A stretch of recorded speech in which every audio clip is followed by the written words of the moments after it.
بسم اللہ الرحمن الرحیم۔ جی السلام علیکم۔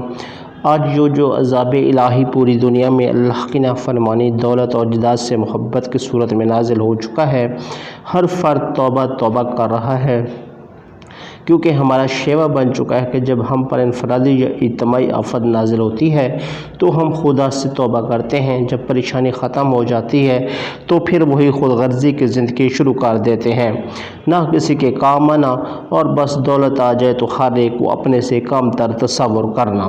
قرض کے نہ خدا سے سچی محبت، نہ اس کی مخلوق سے محبت، صرف اپنی ذات اور اپنی اولاد سے محبت کرتے ہیں۔ لیکن وہ لوگ جو خدا اور اس کی مخلوق سے محبت کریں، خدا بھی اس کو ہر عذاب سے محفوظ رکھتا ہے۔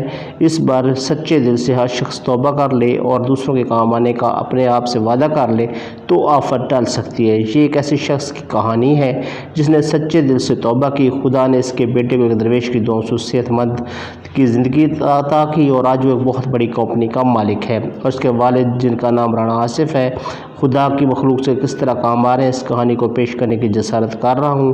میں چند ماہ پہلے ایک شادی میں شرکت کے لیے کراچی گیا۔ وہاں میرا ایک دوست الطاف قادر بھی اٹلی سے آیا ہوا تھا۔ ہم دونوں نے ایک روز صدر کی مشہور دکان سے نہاری کھائی، جس کی نہاری بہت مشہور تھی۔ رات کو کھانے کے لیے کوئی سیٹ خالی نہیں تھی، باہر ایک لمبی سی لائن بھی لگی ہوئی تھی۔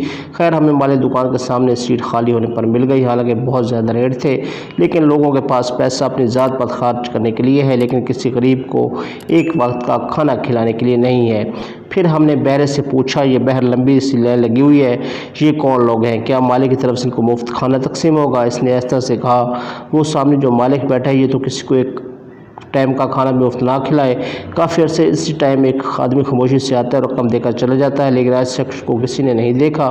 لائن ختم ہو جاتی ہے مگر کھانا ختم نہیں ہوتا۔ بڑی برکت ہے اس کی کمائی میں۔ جو آدمی ہے اس دور کا درویش ہے۔ خیر ہم لوگ نہاری کھانے میں مصروف تھے۔ اس نام میں سادہ سے کپڑوں میں ایک آدمی بیگ لے کر مالک کے پاس آیا۔ مالک اس کو لے کر اندر کمرے میں چلا گیا۔ جو مالک دکان کسی گاہک کو خاطر میں نہیں لا رہا تھا، وہ اس کی عزت و احترام سے رخصت کر کے اپنے باہر تک آیا، جیسے عموماً ہمارے کو غلط رویے سے دیکھتے ہیں۔ میری بھی سوچ ایسی ہی تھی۔ جب ہم کھانا کھا کر باہر آئے تو وہ بھی شخص باہر ضرورت مندوں کی لائن میں کھڑا تھا۔ نہ چاہتے ہوئے میں نے کہا، یہ کون آدمی ہے جس کو مالک دکان اتنی اہمیت دی؟ وہ خود لائن میں اپنی باری میں کھڑا ہو کر کھانا لینے کے لیے کھڑا ہے۔ میں نے ضروری کام کا بہانہ کیا۔ کل شادی والے گھر ملاقات کا وعدہ کر کے الطاف ٹیکسی میں بیٹھ کر چلا گیا، اور اتنے میں ایک شخص ڈبے میں نہاری اور روٹیاں لے کر چل پڑا۔ میں بھی آہستہ آہستہ اس کے قدم میں چلتا رہا اور پھر اختر کالونی والی بس میں سوار ہو گیا اور ایک کوارٹر میں تالا کھول کر اندر چلا گیا۔ تھوڑے وقفے کے بعد میں نے سوچے سمجھے منصوبے کے تحت بیل دی۔ وہ صاحب باہر آئے۔ جی حکم۔ میں نے اپنا نام بتایا کہ یہاں پر قربت میں کوئی محمود صاحب، ان کا پتہ معلوم کرنا تھا۔ وہ مسکراتے ہوئے بولے، آپ صدیقی ہو کر جھوٹ بولتے ہیں، آپ تو میرا پیچھا صدر سے کر رہے ہیں۔ بہرکیف بولیں، کسی قسم کی امداد درکار ہے؟ اور مجھے ایک الماری کھول کر بولے، جس کا ضرورت ہو رقم لے لیں۔ وہ الماری نوٹوں سے بھری تھی اور زیادہ تر نوٹ بڑی رقم والے یعنی 5000 روپے والے تھے۔ نہیں جناب، آپ کے دوست سے میں معقول پیسے لیتا ہوں، اس پر میرا کوئی حق نہیں۔ میں نے کہا، پھر کیا چاہتے ہیں؟ میں نے ساری کہانی ان کو بیان کر دی کہ کس طرح اپنے دکان کے مالک کو ادائیگی کی، پھر ضرورت مندوں کی لائن میں لا کر اپنی ادائیگی کا کھانا حاصل کیا۔ وہ کہنے لگے، بات یہ ہے کہ جہاں تک ادائیگی کا تعلق ہے تو یہ ان کا حق تھا، اور لائن میں بھی میں اس لیے کھڑا ہوا تھا تاکہ مجھے اس کیفیت سے گزرنا پڑے جس سے یہ ضرورت مند گزرتے ہیں۔ لیکن یہ تبدیلی کیسے آئی؟ میں نے پوچھا۔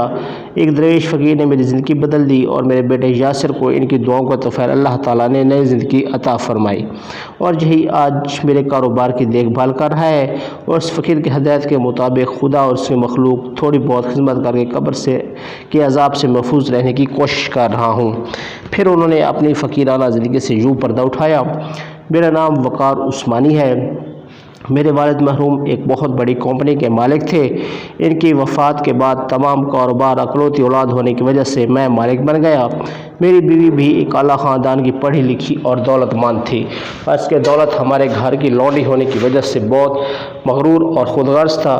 کبھی زکوٰۃ خیرات نہ کی تھی اور نہ ہی اپنے غریب رشتہ داروں سے ملنا تو درکنار، ان کو اپنے گھر آنے پر ذلیل کر کے گھر سے نکال دیتا تھا۔ میرا ایک بیٹا تھا، میں نے اس کو اعلیٰ تعلیم دلوائی، لیکن اچانک اس کو ایک دم عجیب و غریب بیماری لگ گئی۔